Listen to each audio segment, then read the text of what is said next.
여러분, 어리석어 보이는 것이 때로는 가장 현명한 선택일 수 있습니다. 오늘 이야기에는 마을 사람 전부가 바보라 손가락질하던 아이가 있습니다. 키도 작고 몸도 왜소한 8살짜리. 사모관대가 너무 무거워 비틀거리며 혼례 도중 울면서 집에 가고 싶다고 했습니다. 사람들이 킥킥 웃었습니다. 저게 무슨 신랑이냐고. 그런데 그 아이가 그날 밤 신방에서 문을 잠그고 말했습니다. 지금부터 내가 하는 말 놀라지 말고 들어라. 바닥에는 죽은 쥐 한 마리가 있었습니다. 방금 엎어진 합판줄을 핥고 경련을 일으키다 죽은 것이었습니다. 독이 든 술이었습니다. 8살짜리 아이가 자신을 죽이려는 숙부의 손에서 살아남기 위해 몇 달 동안 바보 행세를 해왔다는 것을 그날 밤 신부 서인은 처음 알았습니다. 어째서 이 아이는 바보가 되어야 했을까요?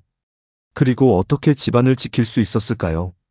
오늘 이야기는 눈이 깊게 쌓인 어느 겨울날 기묘한 혼례 앞에 선 두 사람의 이야기입니다. 끝까지 들어주세요. 지금부터 시작합니다.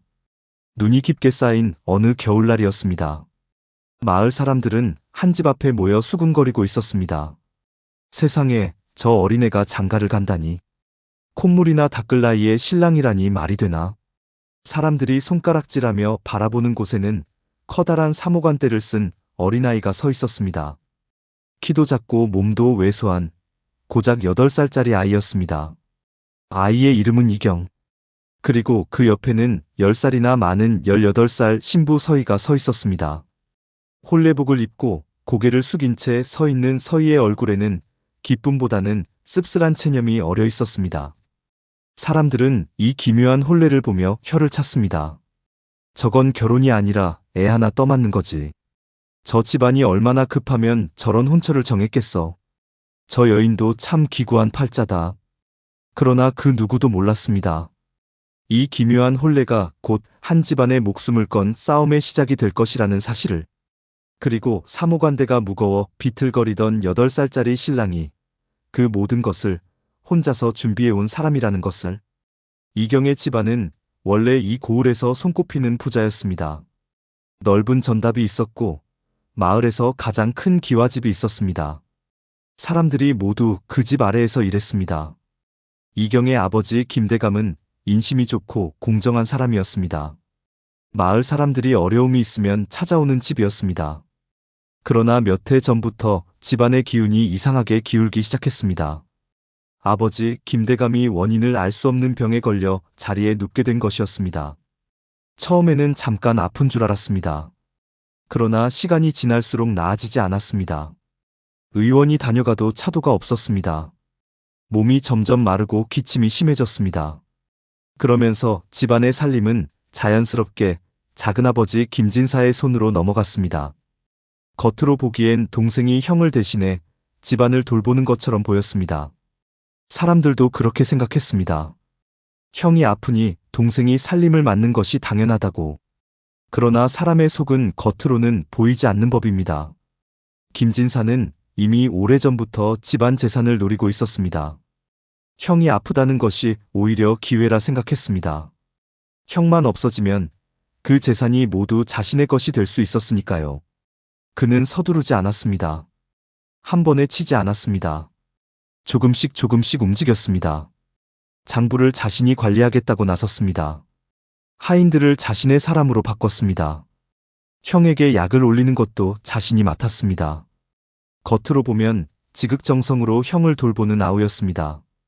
그러나 그 약 속에 조금씩 형의 몸을 갉아먹는 것이 섞여 있었습니다. 단 하나 걸림돌이 있다면 형의 외아들, 어린 이경뿐이었습니다. 그러나 이경은 사람들이 보기에 그저 어리숙한 바보 아이였습니다. 밥상 앞에서는 늘 반찬을 투정했고 글을 읽으라 하면 딴청을 피웠습니다. 어른들이 무슨 말을 하면 헤헤 웃기만 했습니다. 사람들은 늘 말했습니다. 저 아이는 머리가 모자라. 저 집안도 저 아이 때문에 끝이겠구먼. 그리고 바로 그 점이 이경에게는 유일한 방패였습니다. 서희는 몰락한 양반가의 딸이었습니다. 한때 이름 있던 집안이었지만 아버지가 세상을 떠난 뒤 집안이 기울었습니다. 어머니와 어린 동생들이 있었습니다. 먹고 살 방법이 없었습니다. 그래서 찾아온 혼처가 바로 이경의 집이었습니다. 8살짜리 아이에게 시집을 온다는 것. 그것이 무슨 의미인지 서희는 알고 있었습니다. 남편이 아니라 아이를 돌보는 것이었습니다. 그리고 그 대가로 집안이 살림을 도와준다는 것이었습니다. 선택지가 없었습니다. 서희는 아무 말도 하지 않았습니다. 그저 고개를 숙이고 운명을 받아들였습니다. 집안을 위해서였습니다. 어머니와 동생들을 위해서였습니다. 혼례날이 됐습니다. 이경은 무거운 사모관대를 쓰고 비틀거리며 서 있었습니다. 색시야. 그가 울먹이며 말했습니다. 이 모자 너무 무거워. 집에 가고 싶어. 사람들이 킥킥 웃었습니다. 저거 봐라, 신랑이 운다. 저게 무슨 장가냐? 서희는 그 모습을 보며 가슴이 내려앉았습니다. 나는 남편이 아니라 아이를 돌보러 온 것이구나. 그 생각이 서희의 마음을 무겁게 짓눌렀습니다. 첫날 밤이었습니다. 붉은 촛불이 신방을 밝히고 있었습니다. 유모가 술상을 들고 들어왔습니다. 신랑 신부가 마시는 합한 주랍니다. 유모는 이상하게도 계속 서희를 노려보고 있었습니다. 그 눈빛이 불편했지만 서희는 체념한 채 술잔을 들었습니다. 그 순간이었습니다. 색시야, 나 오줌 마려워. 이경이 갑자기 외치며 요강을 들고 휘청거리다 술상을 와르르 엎어버렸습니다. 술병이 깨지고 술이 바닥에 쏟아졌습니다. 유모는 혀를 차며 말했습니다. 아이고 이 철부지. 행주를 가지러 밖으로 나갔습니다. 그때였습니다. 쏟아진 술 냄새를 맡고 쥐 한 마리가 기어나왔습니다.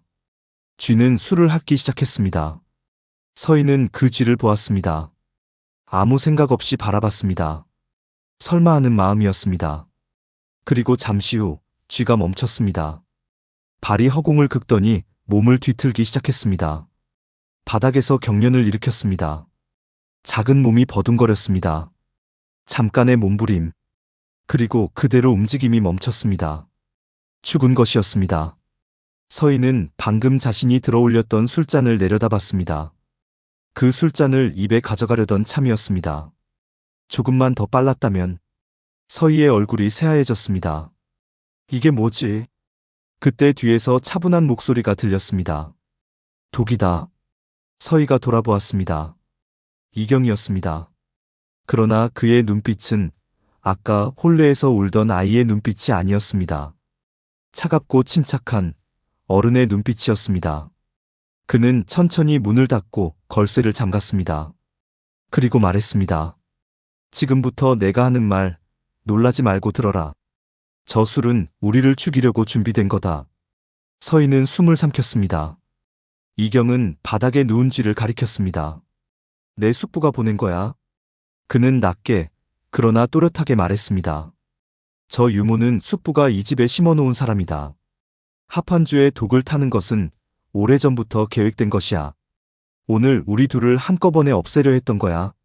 서희는 목이 막혔습니다. 내 밥에도 매일 조금씩 독이 들어있었다. 서희는 믿을 수 없다는 눈으로 바라봤습니다. 8살짜리 아이가 독이 든 밥을 먹고 있었다는 것이, 그리고 지금 이렇게 멀쩡하게 서 있다는 것이. 그래서 난 일부러 밥을 엎고 바보처럼 굴었다. 이경은 쓴웃음을 지었습니다. 그래야 의심하지 않으니까. 저 아이는 그냥 못난이니 건드릴 것도 없다고 생각하도록. 그는 손바닥을 펴보였습니다. 손바닥에는 작은 상처들이 있었습니다. 손금 위로 지나간 자국들이었습니다. 독이 든 밥을 몰래 버리다 생긴 상처다. 빠르게 버려야 하니까 뜨거운 것도 그냥 손으로 집어야 했어. 서희의 손이 떨렸습니다. 이 아이가 얼마나 오랫동안 혼자 버텨왔는지를 그제야 알 것 같았습니다. 왜 저한테 이런 걸 말합니까? 이경은 조용히 말했습니다. 이 집에서 지금 믿을 수 있는 사람은 아마 당신뿐이니까. 그리고 덧붙였습니다. 우리가 살려면 같이 연기를 해야 한다. 낮에는 나는 바보아이고 당신은 그런 남편 때문에 고생하는 불쌍한 새댁이어야 한다. 밤에는 다르다. 밤에는 내가 모은 것들을 함께 정리해야 한다. 서희는 오래 이경을 바라봤습니다. 눈앞에 있는 것이 8살짜리 아이라는 것을 알고 있었습니다. 그러나 그 눈빛은 10살, 20살이 아니라 오래 고통을 견뎌온 사람의 눈빛이었습니다. 서희가 조용히 말했습니다. 알겠습니다. 그날 밤 두 사람은 비밀 약속을 했습니다. 그날 이후 두 사람의 삶은 둘로 나뉘었습니다. 낮에는 완벽한 바보 부부였습니다. 이경은 밥상에서 반찬을 손으로 집어먹었습니다. 어른들이 말할 때 딴소리를 했습니다. 마당에서 흙장난을 치다 옷을 버렸습니다. 서당 훈장 앞에서 글을 읽으라고 하면 엉뚱한 글자를 읽었습니다. 하인들이 혀를 찼습니다. 저러다 언제 크려나. 김진사는 조카를 보며 안심했습니다. 저 아이는 위협이 아니다. 저러다 세월이 지나면 알아서 무너질 것이다. 그러나 밤이 되면 달랐습니다. 이경은 조용히 집안을 돌아다니며 증거를 모았습니다. 부엌 구석에 버려진 독초 찌꺼기를 주워 보자기에 쌌습니다. 김진사의 방에서 이상한 장부를 발견하면 그 내용을 기억했습니다. 외부에서 오는 편지 중 수상한 것이 있으면 봉투 겉만 봐도 누가 보낸 것인지 짐작했습니다. 서희는 낮에는 아무 말 없이 세대갱세를 하면서 밤마다 이경을 도왔습니다. 이경이 모아온 것들을 정리하고 장부에 이상한 숫자들이 무엇을 뜻하는지 분석했습니다. 서희는 글을 읽을 줄 알았고 계산에 밝았습니다. 이경이 발로 뛰며 모으면 서희가 머리로 정리했습니다. 둘이 합쳐지자 그림이 보이기 시작했습니다. 김진사가 집안 재산을 빼돌리고 있었습니다. 이중장부를 만들어 실제 수입보다 적게 적었습니다. 그리고 그 차이를 조금씩 자신의 창고로 옮겼습니다. 겉으로는 집안을 위해 쓴 돈처럼 적혔지만 실제로는 그 돈이 김진사의 손으로 들어가고 있었습니다. 그리고 아버지 김대감의 병도 단순한 병이 아닐 수 있다는 것도 점점 분명해졌습니다. 약 봉투에서 나오는 냄새가 이경이 자신의 밥에서 맡던 냄새와 비슷했습니다. 이경은 그것을 말하지 않았습니다. 아직은 아무것도 확실하지 않았으니까요. 그러나 두 사람은 알고 있었습니다. 시간이 많지 않다는 것을. 이경은 그것을 알면서도 아무것도 모르는 척했습니다. 아직 때가 아니었습니다. 어느 날 집안에서 도둑 사건이 터졌습니다. 금비녀와 폐물이 없어졌다는 것이었습니다. 김진사는 크게 화를 냈습니다. 범인을 찾아라. 집안 곳곳을 뒤졌습니다. 하인들 방, 부엌, 창고까지. 그리고 결국 서희의 방에서 폐물이 발견됐습니다. 유모가 소리쳤습니다. 도둑입니다. 새댁이 훔쳤습니다. 마당으로 끌려 나온 서희.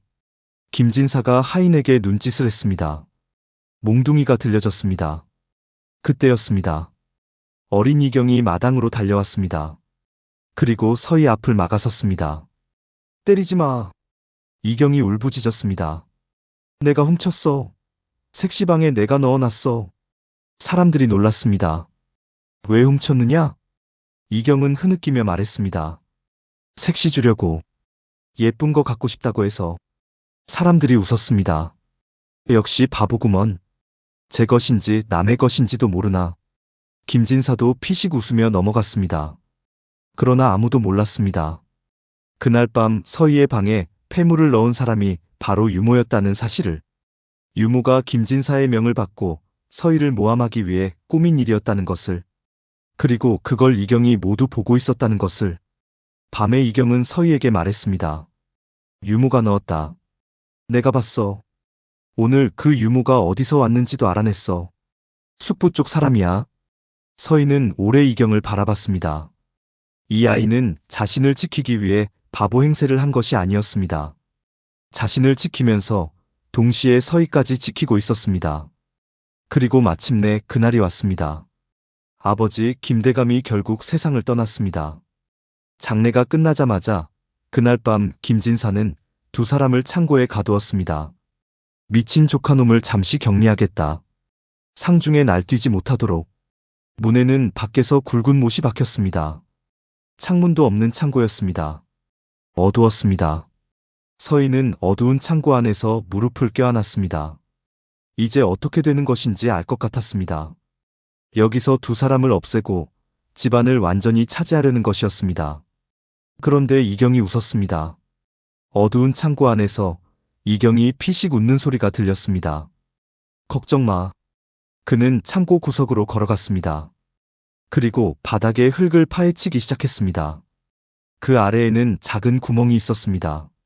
한 사람이 간신히 빠져나갈 수 있는 크기의 구멍이었습니다. 서희는 말을 잃었습니다. 언제 이런 걸? 숙부가 날 여기 가둘 때마다 조금씩 팠어. 처음 가뒀을 때부터. 언젠가 쓸 날이 올 줄 알았거든.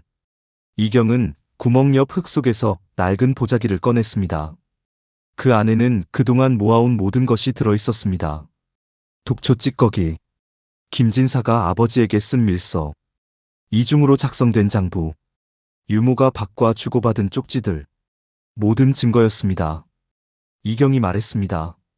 이제 때가 됐다. 그날 밤 두 사람은 구멍을 통해 창고를 빠져나왔습니다. 밖은 어두웠습니다. 집안 사람들이 모두 잠든 시간이었습니다. 두 사람은 소리를 내지 않고 담을 넘었습니다. 이경이 앞장섰습니다. 서희가 뒤를 따랐습니다. 새벽이 되기 전 관아에 도착했습니다. 사또가 나왔습니다. 거기 선 것은 8살짜리 아이였습니다. 사람들은 여전히 그를 바보라 생각하고 있었습니다. 어른들이 웅성거렸습니다. 이 아이가 무슨 말을 하려는 것인지 짐작하지 못했습니다. 그런데 이경이 입을 열었습니다. 숙부가 저를 죽이려 했습니다. 관아 마당이 조용해졌습니다. 이경의 목소리는 흔들리지 않았습니다. 또렷했습니다. 8살짜리 아이의 목소리가 아니었습니다. 오랫동안 이 순간을 준비해온 사람의 목소리였습니다. 그는 하나하나 증거를 꺼냈습니다. 독초, 밀서, 장부, 유모의 쪽지.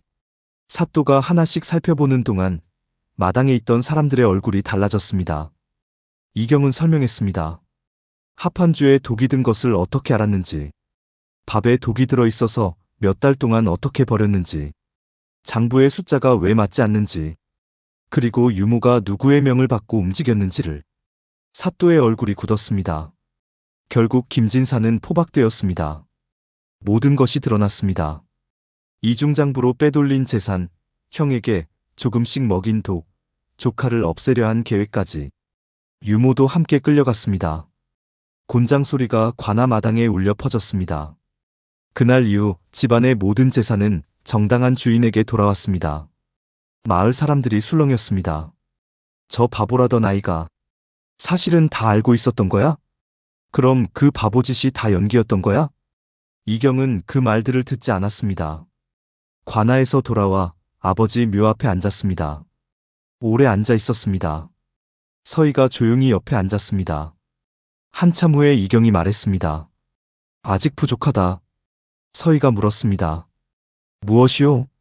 나는 더 강해져야 한다. 이번처럼 위기가 왔을 때 이렇게 아슬아슬하게 버티면 안 된다. 힘이 있어야 한다. 그는 서희를 바라봤습니다. 한양으로 가겠다. 더 배우고 돌아오겠다. 10해만 기다려주시오. 서희는 오래 이경을 바라봤습니다. 얼굴은 여전히 어린아이였습니다. 그러나 그 눈빛은 달랐습니다. 두려움 없는 눈빛이었습니다. 기다리겠습니다. 세월이 흘렀습니다. 18살이던 서희는 28이 되었습니다. 그 세월 동안 서희는 집안을 다시 일으켜 세웠습니다. 이경이 떠난 뒤 남아있던 하인들과 함께 전답을 다시 정리했습니다. 장부를 다시 썼습니다. 마을 사람들과의 관계를 하나씩 회복했습니다. 쉬운 일이 아니었습니다. 김진사가 빼돌린 재산이 있었고 아버지가 아프던 동안 허술해진 살림이 있었습니다. 혼자 감당하기에 벅찬 일들이었습니다. 그러나 서희는 버텼습니다. 밤마다 이경의 편지를 읽으며 버텼습니다. 한양에서 오는 편지는 처음에는 짧았습니다. 글씨도 아직 어린아이의 것이었습니다. 오늘 뭘 배웠다. 선생님이 어떤 분이다. 한양이 생각보다 크다. 그런 이야기들이었습니다. 그러다 점점 길어졌습니다.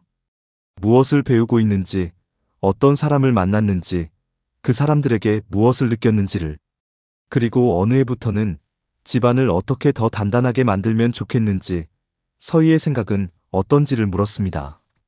서희는 그 물음에 하나씩 답을 썼습니다. 올해는 이런 일이 있었다. 이 결정은 이렇게 했다. 이것은 어떻게 하면 좋겠냐고. 편지는 두 사람 사이에서 오가는 대화가 되었습니다. 그 편지들을 읽으면서 서희는 이상하게 든든했습니다. 저 아이가 크고 있다는 것이 느껴졌습니다. 그리고 자신도 그 시간 동안 조금씩 다른 사람이 되고 있다는 것을 알았습니다. 그리고 어느 봄날이었습니다. 매화가 피기 시작하는 날이었습니다. 이른 아침, 마당에 인기척이 났습니다. 마당에 한 사내가 들어섰습니다. 키가 크고 눈빛이 단단한 사내였습니다. 어깨가 넓고 걸음이 무게 있었습니다. 서희는 그 사내가 걸어오는 것을 처마 아래에서 바라봤습니다. 누군지 알아보는데 한숨이 걸렸습니다. 그리고 알아봤습니다. 서방님, 이경이었습니다. 열해 전 사모관대가 무거워 비틀거리던 8살짜리가 지금 이 사내가 되어 돌아와 있었습니다. 이경은 조용히 웃으며 말했습니다. 이제 돌아왔습니다. 그리고 서희 앞에 서서 손을 내밀었습니다. 서희의 손을 잡았습니다. 거칠어진 손이었습니다. 열해 동안 집안을 혼자 지켜온 손이었습니다. 이경은 그 손을 오래 바라봤습니다. 이 손, 나 때문에 고생했군요. 서희의 눈에 눈물이 맺혔습니다. 말을 하지 않았습니다. 말이 필요하지 않았습니다. 열해 동안 버텨온 것들이 그 손 안에 있었습니다. 이경이 부드럽게 말했습니다. 이제는 제가 지키겠습니다. 매와 꽃잎이 두 사람 위로 천천히 떨어졌습니다. 오늘 이야기 어떠셨나요? 이경은 8살 때부터 알고 있었습니다. 자신이 영리하다는 것을 드러내는 순간 숙부가 더 빨리 움직일 것이라는 것을, 바보처럼 보이는 것이 지금 자신이 살아남을 수 있는 유일한 방법이라는 것을. 그래서 울었습니다. 밥을 흘렸습니다. 엉뚱한 소리를 했습니다. 그 어떤 어른도 8살짜리 아이가 그 모든 것을 계산하고 있을 거라고는 생각하지 못했습니다.